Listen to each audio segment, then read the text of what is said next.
If you were looking for the moment the modern era truly began, you have to look past the treaties of 1918, past the stock market crash of 1929, and even past the rise of the dictators.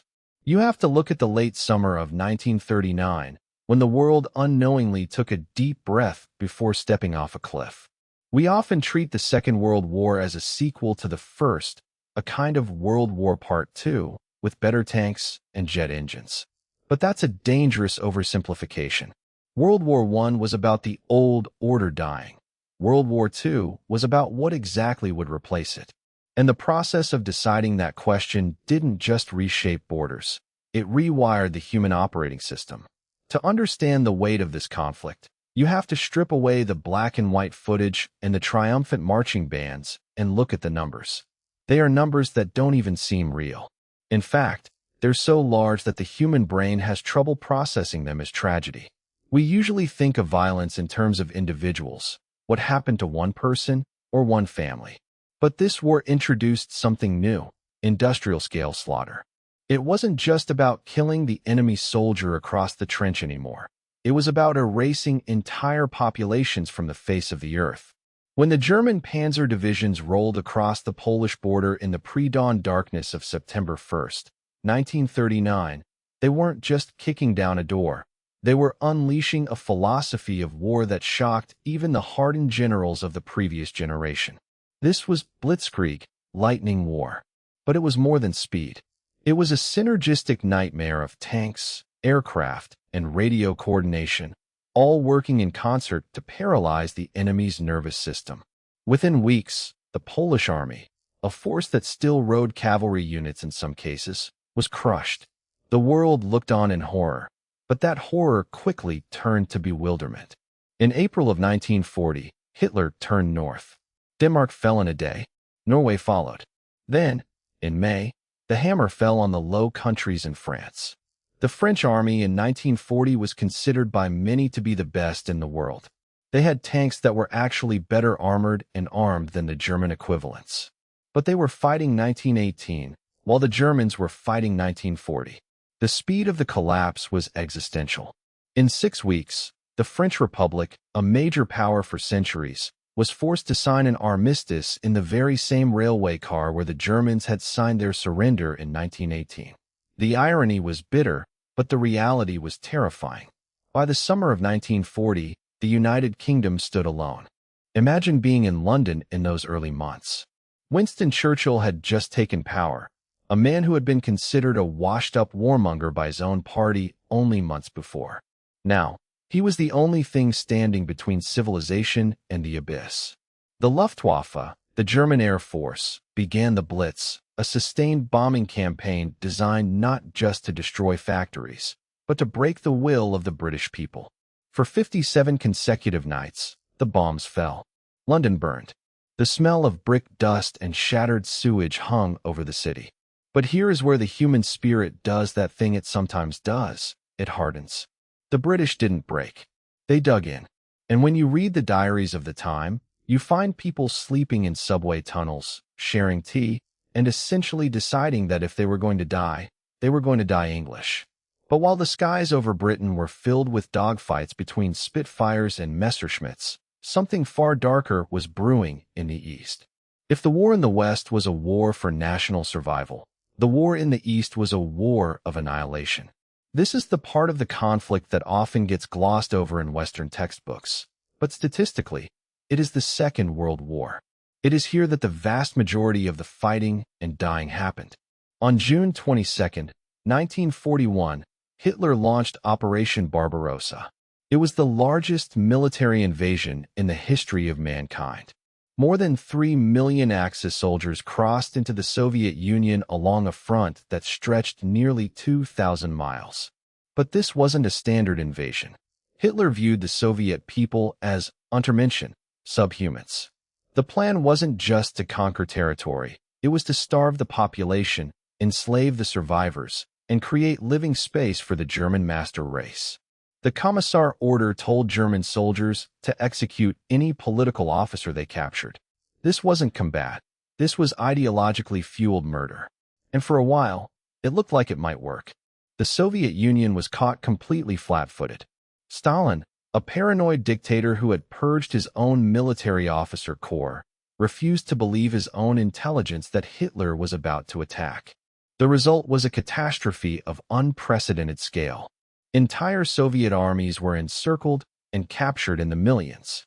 In the first 6 months, the Germans advanced hundreds of miles, encircling Kiev, taking Smolensk, and standing at the gates of Moscow. If you look at the maps from late 1941, it looks like the end for the Soviets. But the Soviets did something that defies military logic. They dismantled their factories. We're talking about massive industrial complexes. They put them on trains and moved them east of the Ural Mountains, out of range of the German bombers, and rebuilt them in the snow. It's one of the greatest logistical feats in human history. And then the weather turned.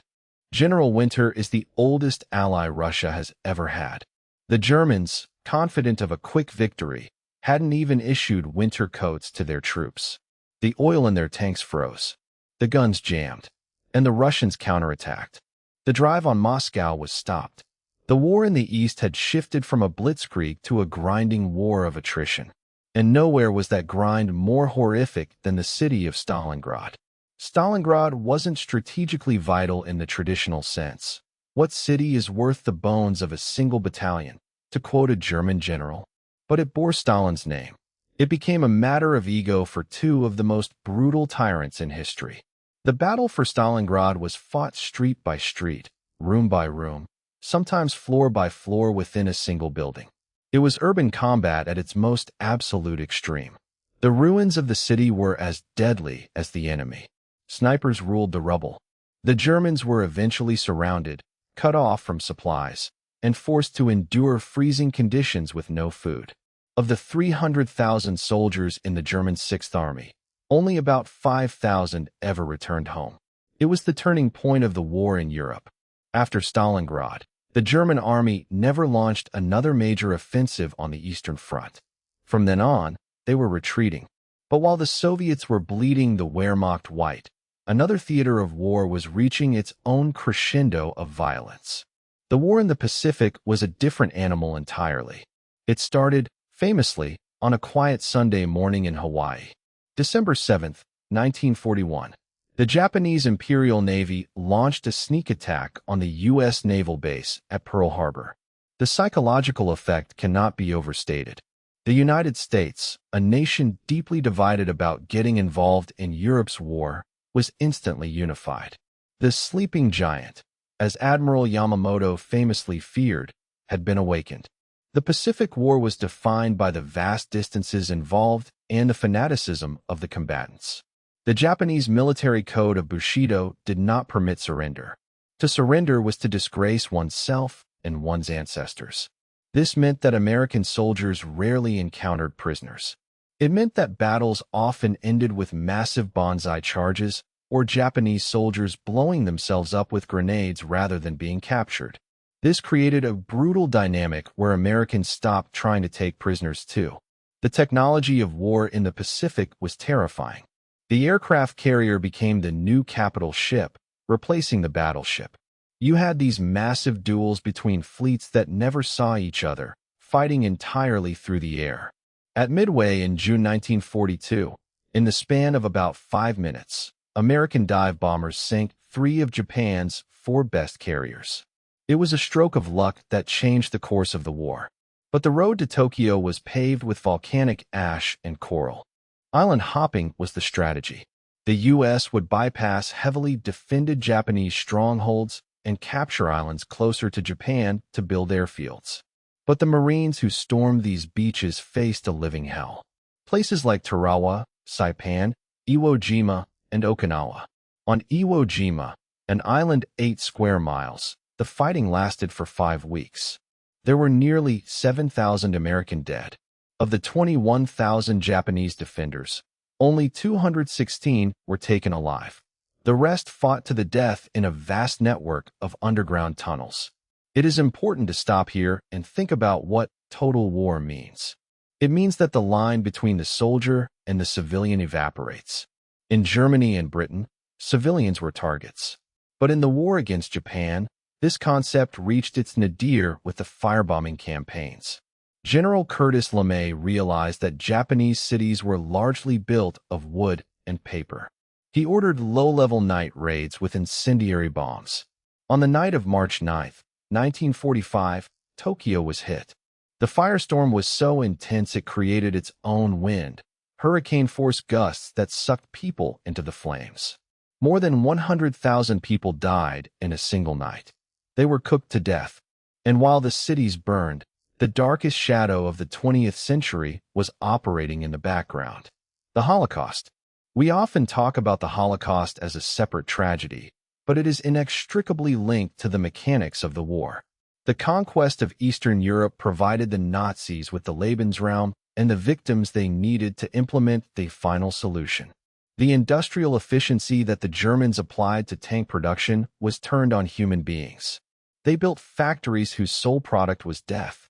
Gas chambers, crematoria, train schedules synchronized with murder quotas. It wasn't just hatred, it was bureaucracy. It was the organization of evil. 6 million Jews, plus millions of Romani, Poles, Soviet prisoners of war, disabled people, and political dissidents. When the Soviet troops and Western allies finally liberated these camps in 1945, they found a world that had ceased to be human. The survivors were walking skeletons. Theodor Adorno once said that writing poetry after Auschwitz is barbaric. It felt like the end of culture, the end of civilization. By 1945, the Third Reich was crumbling from both sides. The Americans and British were pushing from the west, the Soviets from the east. In the Pacific, the Japanese were defending their home islands with the same ferocity they had shown on the islands. But the final act of the war introduced a weapon so powerful that it changed the trajectory of our species. The Manhattan Project was a massive, secret scientific effort to harness the power of the atom. It was a race against time, driven by the fear that the Germans might get there first. But by the time the first test, code-named Trinity, occurred in the New Mexico desert in July 1945, Germany had already surrendered. The target was now Japan. Truman, the new president after FDR's death, faced a calculation that still keeps ethicists up at night. An invasion of the Japanese home islands was projected to cost hundreds of thousands, perhaps millions, of Allied lives and untold Japanese civilian lives. Or he could use this new weapon. On August 6, 1945, a single B-29 bomber named the Enola Gay dropped a bomb called Little Boy on the city of Hiroshima. The explosion released the energy equivalent of 15,000 tons of TNT. In a microsecond, a fireball hotter than the surface of the sun vaporized the city center. Tens of thousands of people were instantly turned to ash. Shadows of people were burned onto the walls of the only buildings left standing. 3 days later, a second bomb, Fat Man, was dropped on Nagasaki. The emperor finally spoke. The surrender was announced. The greatest cataclysm in human history was over. But when we look back at World War II, we have to look past the victory parades. We have to look at what was left behind. The geopolitical map of the world had been redrawn in blood. Europe, which had been the center of the world for centuries, was shattered and bankrupt. The colonial empires of Britain and France were mortally wounded. Within decades, they would be gone. The vacuum was filled by two new superpowers, the United States and the Soviet Union. The alliance between the capitalists and the communists had always been one of convenience, united only by their hatred of Hitler. Once the common enemy was gone, the ideological fault lines reappeared instantly. The world settled into a tense standoff known as the Cold War, armed with nuclear weapons that World War II had birthed. We essentially moved from a hot war to a cold peace, living under the shadow of mutual assured destruction for the next 50 years. Beyond the politics, the war fundamentally changed how we view humanity. Before 1939, there was a sense that progress was inevitable, that civilization was becoming more enlightened. The horrors of the concentration camps and the atomic blast shattered that optimism forever. We saw what humanity was capable of when stripped of moral constraints. In response to this darkness, the world actually tried to build some light. The United Nations was created in the hope of preventing a Third World War. The Universal Declaration of Human Rights was drafted to codify the rights that the Nazis had trampled. The world collectively said never again. It's a promise we have struggled to keep, but the aspiration itself is a direct result of 1939 to 1945. World War II was the event of the millennium. Every major conflict since, every geopolitical tension, every international alliance can trace its lineage back to the decisions made during those 6 years. It was the moment humanity put all its chips on the table and spun the wheel. We survived, but we were scarred. We entered the war as a collection of nation-states bound by 19th-century ideas of empire and honor. We came out of it as a globalized species, fully aware of our capacity for self-destruction, possessing the godlike power to turn the planet into a cinder, yet still somehow trying to find a way to live together. The generation that fought it is often called the greatest generation, but they were also the luckiest generation, simply because they lived to see the other side of it. We are all living in the world they built, atop the ruins of the one they destroyed. And when you look at the news today, you realize that in many ways, we are still fighting World War II. We're just arguing about the terms of the surrender.